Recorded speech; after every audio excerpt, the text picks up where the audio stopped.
Hello and welcome to my Wellbeing TV with Krishna Ruparelia, who is a coach with a psychology background. You've got quite an interesting background, and you're a resilience expert as well in the field of wellbeing and the corporate world. And we actually met, didn't we, on a webinar where you were talking about resilience, and I felt that I needed to invite you for an interview on this series of mind health that we're talking about today. So welcome, Krishna. How are you doing?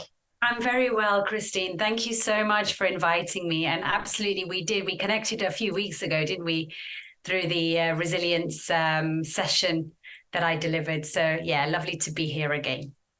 Yeah, and it was an interesting conversation because we met after that and we were talking about resilience and how interlinked it is with mind health. And mental health and mind health have been such a hot topic, haven't they, for the past several years, especially with COVID and lockdown. And we're now out of that, but we're having to deal with the consequences as a society and everything else that comes on top of that.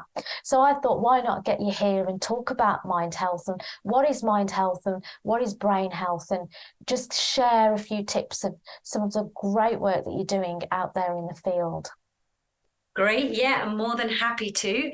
Essentially, if I sort of share, I guess, my own mission so that people who are listening and watching this can really try to relate and resonate with it. And essentially, I am propelled to create a level of impact in the human consciousness. And what I mean by that is when we are stressed, and I'm going to dive a little bit deeper into the topic of stressed, our potential completely diminishes because the ability to make clear decisions, to be thriving, is just not really physiologically possible. And that's really the impact of stress. And so for me, I've made it my mission through unshakable resilience and having had over sort of 20 years of experience working in leadership development to really try and explore the whole insight into what makes people thrive and how can we create that amongst the world of work. Yeah, and let's talk about your podcast, because you're a podcaster yourself. You're doing so much out there to help others with their mental health and mind health, as we like to call it. And you've got a podcast series called Stress to Success, which talks about certain elements of things that you can put in place, and you've called them the 4 pillars, and we're talking about the first pillar today. So what are the 4 pillars in a nutshell before we touch on the first pillar? Absolutely. So based on my research and my own expertise, I combine quite a lot of my own background from psychology, neuroscience, and meditation. There are 4 pillars that can really help us cultivate our resilience. And the first pillar is really around mindset. And that is very much about enabling and creating those habits, those resilience rituals, on a day-to-day basis that really helps us to condition and prime the mind so that we can become a lot more focused and productive, so that we feel that we are able to perform, make clear decisions at work as well. So that's the first pillar around unshakable resilience. And then the second one is really around self-care for less stress. We need to have various different rituals and habits that need to be incorporated on a day-to-day basis that allow us to create optimum health, physical, mental, emotional, and spiritual. And the third aspect is really around connections. If we look at human beings, we are social beings. And thousands of years ago, we used to belong in tribes. In this day and age, we have a very diverse range of living arrangements, and many people are living alone and other people are living in nuclear setting. But essentially, if we think about how we are as human beings, we are social creatures. So we need to feel that we can connect authentically and create relationships which are authentic and meaningful. And the fourth pillar is really around purpose. And this is where human beings are here because they want to create meaning for ourselves, that we matter, that we are valued in society and the role that we play here on earth. And so having a purposeful intention about our life, having purpose-driven goals, allows us to create meaning and gives us that ikigai, which is, again, a reason for being. I love how you've linked the 4 pillars, not just off, research and your experience, which we'll talk about in a minute, but also you've linked it to spirituality. And we're going to talk about mind health and spirituality in a short while. But why is this topic so important to you, Krish?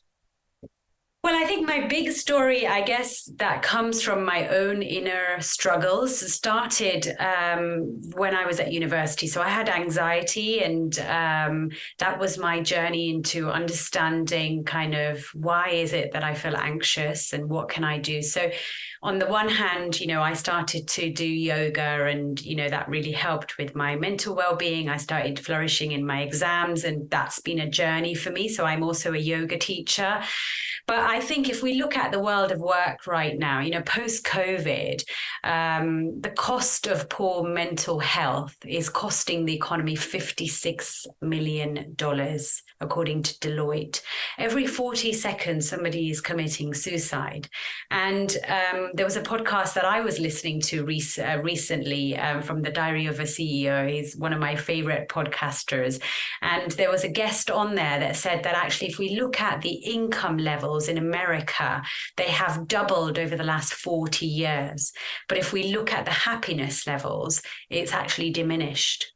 So it's very interesting. If we look at our lives, we are dealing with tremendous amount of complexity, the change and the constant level of change. I mean, let's just take a look, right? We had COVID, then we had the Ukraine war, we've had the cost of living crisis, we've now got a war going on right now.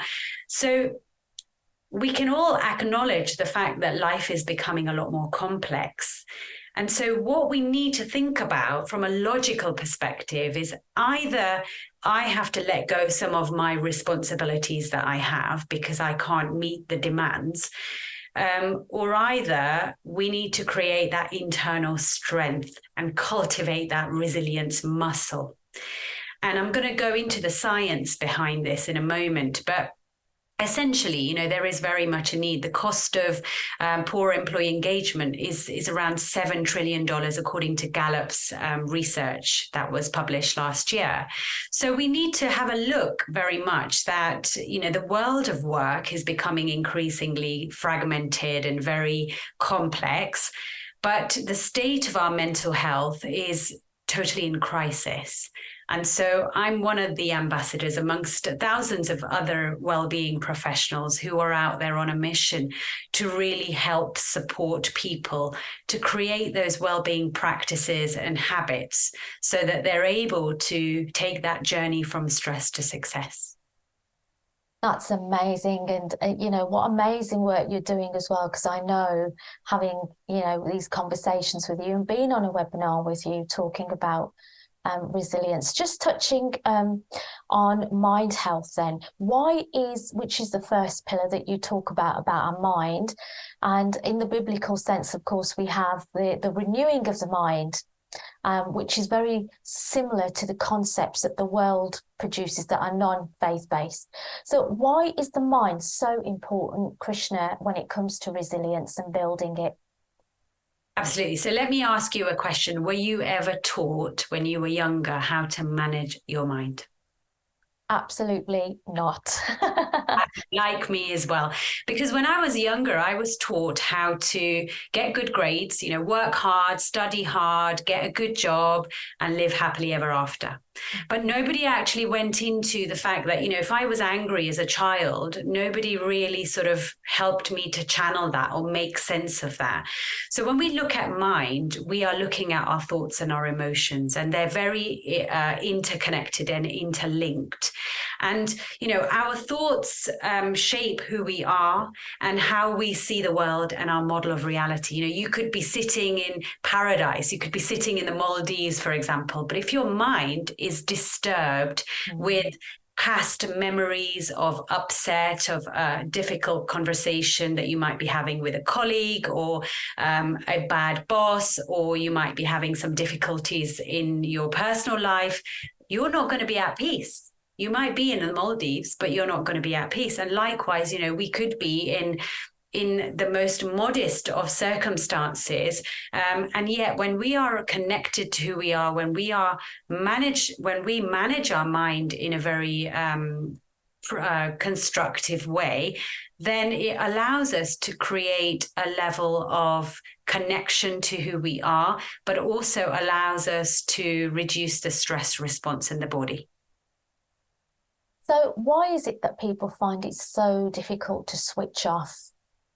We have to look at the world of work right now and the world that we operate in, like just opening up my phone, here's my phone. I don't think you can see that very well because of the blurred screen, but how many apps do you have on your phone?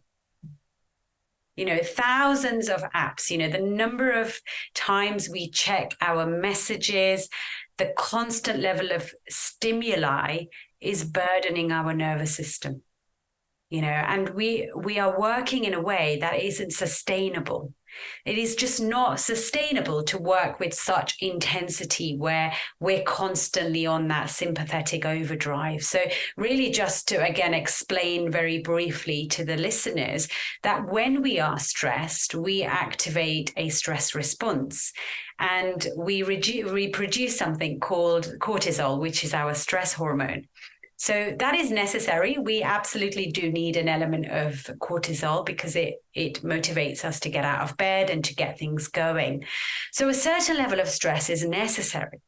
But if that continues going forward in that same level of intensity, we are more likely to go into fatigue and to go into that sympathetic overdrive where we're stimulating that sympathetic nervous system.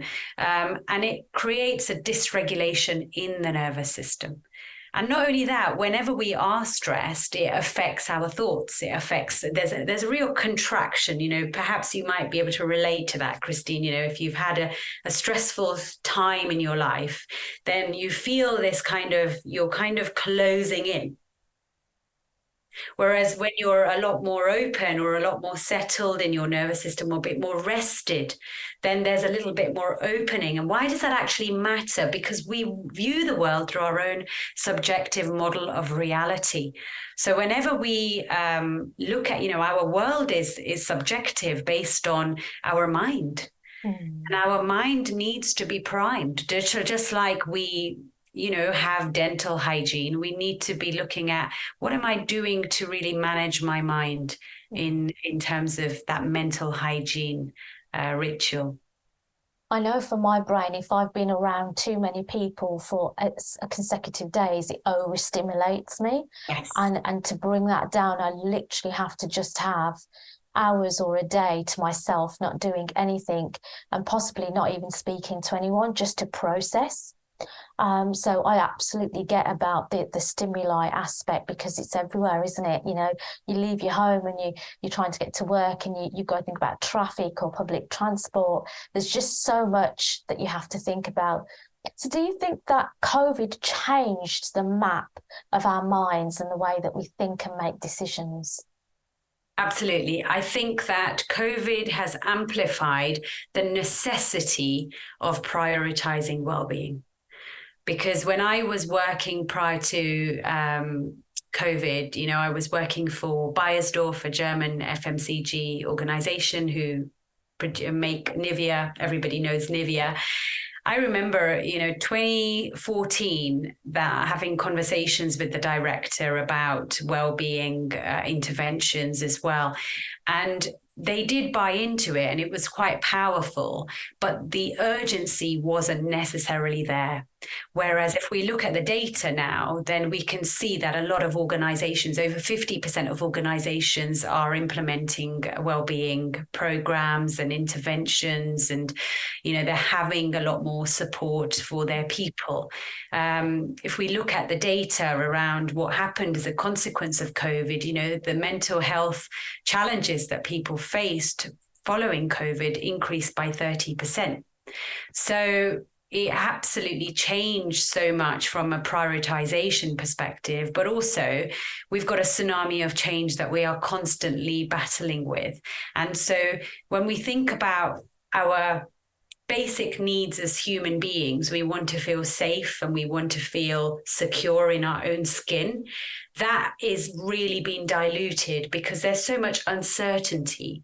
And human beings don't feel certain. They're either worried about the future or they're grieving about the past. And that's the nature of the mind. So it's really a difficult time in the world right now. And we are heading for a mental health crisis. So how do we negate that? Because I know you're a positive Polly like me, and we are solutionists, right? And this is the purpose of what Wellbeing TV is all about, is to putting stuff out there to help people with things or tools that they could potentially use for themselves to negate some of that. I think there's a number of strategies, and we have to recognize that there's no one size fits all. But if we can get the basic fundamentals right, if we can really prioritize the basic fundamentals of human existence. So, for example, having a really good quality sleep routine. Yeah, most people are not sleeping well. If they are falling asleep okay, they don't stay asleep. And it's often a diluted sleep experience because, again, they are overly stimulated in their minds. So, they've constantly got their phones next to them. I've made an absolute decision this year, and it's a game changer not to have my phone in my bedroom. So my phone is literally outside the door. I can hear it. If somebody was to ring, I can listen to some music, but I do not need to touch. The minute it is in the bed, you could guarantee that I'm scrolling and doing some shopping, right? Or checking emails. And it creates a disturbance in our circadian rhythm. We have a body clock, which is set in a very natural way. So we have to recognize sleep is there for rest and digest. It's there to create some healing on a day-to-day basis. And if we can't get the fundamental right, then we're creating a lot more havoc in the nervous system. So that's just the one aspect of sleep, really. Exercise. Research shows that just 20 minutes of exercise releases endorphins in the brain and the body. I'm not entirely sure, Christine, if you're also an exercise freak. I know that if I don't go to the gym regularly, or if I don't go for a walk in the fresh air, I just feel really uneasy with myself. So I feel quite deflated. My mood is there. My family will tell you that I can be grumpy. So just having some level of exercise can be beneficial for physical and mental well-being as well. Other than those aspects, really, around the stimulation of the mind, research shows that when we can just spend 1 or 2 minutes just pausing first thing in the morning, when most people will literally wake up and then they check their phones. But what about if we can cultivate this practice in the mind where for 2 minutes, we're just going to be quiet. We're just going to pause and reflect. And actually, research shows that just 2 minutes, 1 to 2 minutes, improves the productivity, because what we are doing is gathering our resources internally. Whereas when we're constantly stimulated, we don't give that chance for the nervous system to just take a breather. So there are many strategies out there, but I think we are losing our way as human existence just because we are so caught up and entangled with constant deadlines and constantly rushing, never having the right kind of boundaries. So, for example, you've recognized that you need some quiet time after spending a lot of time with people. That's very natural, by the way. And that's very insightful that you've recognized that. And I'm also like that as well. I've just come back from a silent meditation course. And we need that as human beings. We need to have a real balance, to connect with ourselves, to process what's been going on, so that we can learn to respond to the outer challenges rather than react. This is the keys, and it's the response and react. Krishna, our time is coming to an end, but I just want to change tact before we finish, around spirituality. And I want to know, what does it do for your spirit when you have good brain health? You've got a psychology background, neuroscience background, you've studied this stuff, you know how the brain, the body and the mind work. So what does it do? What's the linkage there of, as biblical speak, renewing your mind does to your spirit? Okay, so see, the thing is, we've got physical, mental, emotional, and spiritual bodies. Okay, I'm going to talk in those terms as well, that we have layers of existence. And when we can connect with ourselves, so my definition of spirituality is very simple one. This is my own personal definition. And for me, it's about connecting with myself, connecting with the divine inside of me, right? So God is inside of me, and I'm connecting through my own spirit. So by connection through, whether it be walking in nature, whether it be seeing a beautiful flower, whether it be going to do a yoga practice, whether it be prayer or contemplation in silence or journaling, whatever we can do with ourselves, by ourselves, allows us to connect with our own selves. And when we can connect with our own being, then of course we settle into our own spirit.